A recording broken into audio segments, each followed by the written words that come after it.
Hi guys, welcome back to my YouTube channel the SAP study. हम पढ़ रहे थे राजस्थान की चित्रकला के बारे में। उसी सीरीज को आगे बढ़ाते हैं और पढ़ते हैं अगली चित्रकला के बारे में, जो कि आती है जोधपुर शैली। तो कल हमने पढ़ी थी बीकानेर शैली के बारे में हम पढ़े थे, और आज हम पढ़ेंगे अब जोधपुर चित्र शैली के बारे में। चलिए शुरू करते हैं।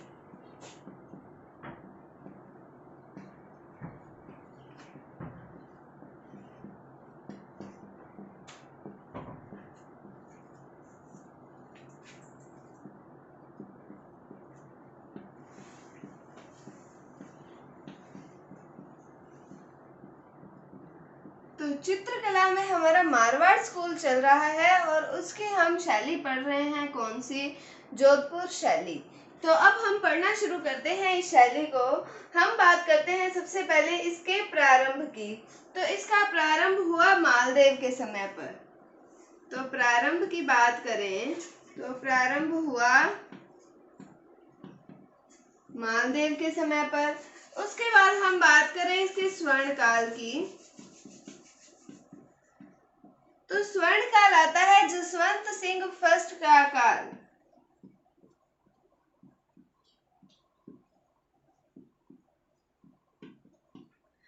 तो प्रारंभ हुआ मालदेव के समय पर और जसवंत सिंह प्रथम जो है उनका समय इस शैली का, कौन सी? जोधपुर शैली का स्वर्ण काल आता है। अब हम बात करें कि जोधपुर शैली का प्रमुख रंग कौन सा आता है। तो प्रमुख रंग की बात करेंगे जोधपुर शैली का, तो प्रमुख रंग आता है लाल व पीला। लाल और पीला रंग जोधपुर शैली का जो है वो प्रमुख रंग है। आगे अब हम बात करें कि इस शैली पर अलग अलग शैलियों का प्रभाव पड़ा था। जैसे मुगलों का प्रभाव पड़ा था इसके ऊपर, यूरोपियन का प्रभाव पड़ा था, वैष्णव संप्रदाय और नाथ संप्रदाय, इन सब चीजों इनका प्रभाव पड़ा था जोधपुर शैली पर।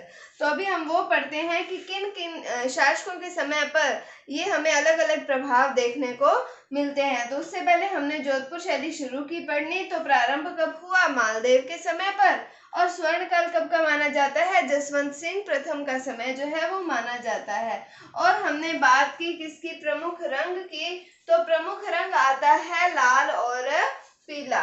तो लाल और पीला जोधपुर शैली का प्रमुख रंग है।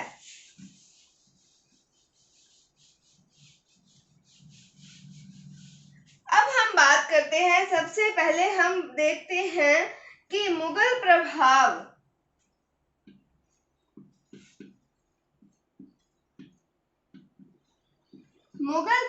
कब पड़ा जोधपुर शैली पर? तो ये पड़ा मोटा राजा उदय सिंह के समय पर।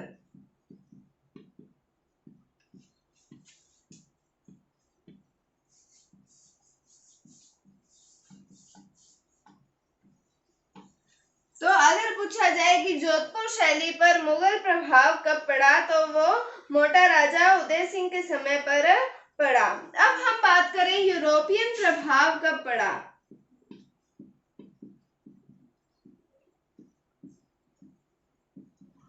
तो यूरोपियन प्रभाव पड़ा तख्त सिंह के समय पर।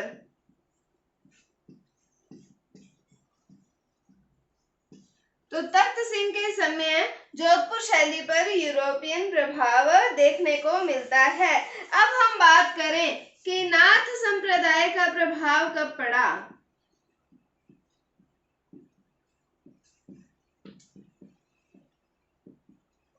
तो वो देखने को मिलता है मान सिंह के समय। तो मान सिंह के समय जोधपुर शैली पर नाथ संप्रदाय का प्रभाव पड़ा। उसके बाद अगर हम बात करें वैष्णव धर्म का प्रभाव कब पड़ा, तो वो पड़ता है विजय सिंह के समय पर।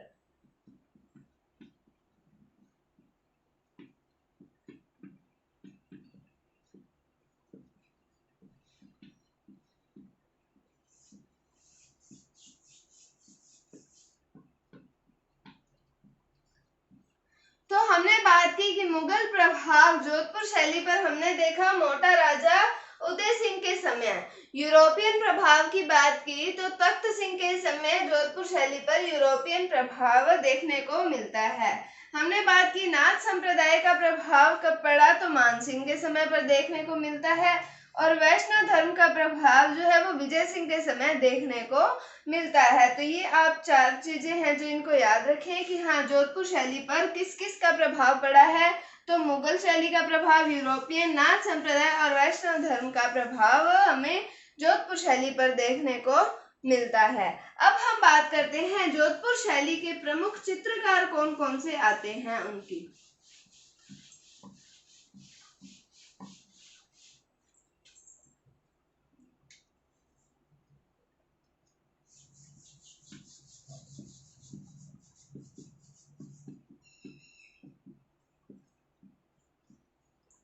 तो प्रमुख चित्रकारों की बात करें तो सबसे पहला नाम आता है रामा।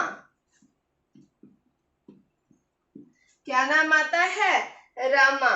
फिर हम बात करें, नाम आता है नाथा, छज्जू। तो रामा, नाथा, छज्जू। उसके बाद हम बात करें शिवदास, देवदास और किशनदास। क्या है, कौन कौन है? शिवदास, देवदास और किशनदास। फिर हम बात करते हैं, एक नाम आता है सेफू और एक आता है राम रतन। तो ये आते हैं जोधपुर शैली के प्रमुख चित्रकार। तो कौन कौन से हैं? रामा, नाथा, छज्जू, शिवदास, देवदास, किशनदास, सेफू और राम रतन। ये आते हैं जोधपुर शैली के प्रमुख चित्रकार। अब हम बात करें कि मारवाड़ चित्र शैली जो है इसका प्रथम ग्रंथ कौन सा आता है? मारवाड़ चित्र शैली का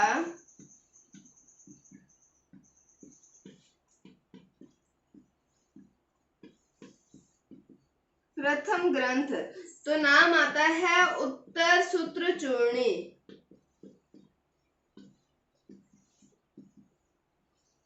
कौन सा ग्रंथ आता है? उत्तर सूत्र चूर्णी आता है मारवाड़ चित्र शैली का प्रथम ग्रंथ।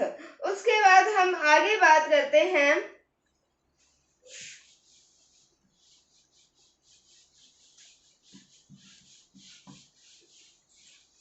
ये इंपॉर्टेंट आता है। क्या चीज मैंने आपको बताई? मारवाड़ चित्र शैली का प्रथम ग्रंथ। तो कौन सा आता है? उत्तर सूत्र चूर्णी आता है। अब हम बात करें कि जो ये चित्र शैली है, जोधपुर चित्र शैली, इसमें रावण राम युद्ध के चित्र दर्शाए गए हैं। इस चित्र शैली में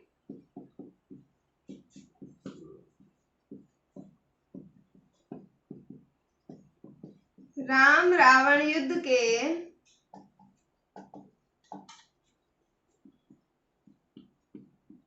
चित्र दर्शाए गए हैं।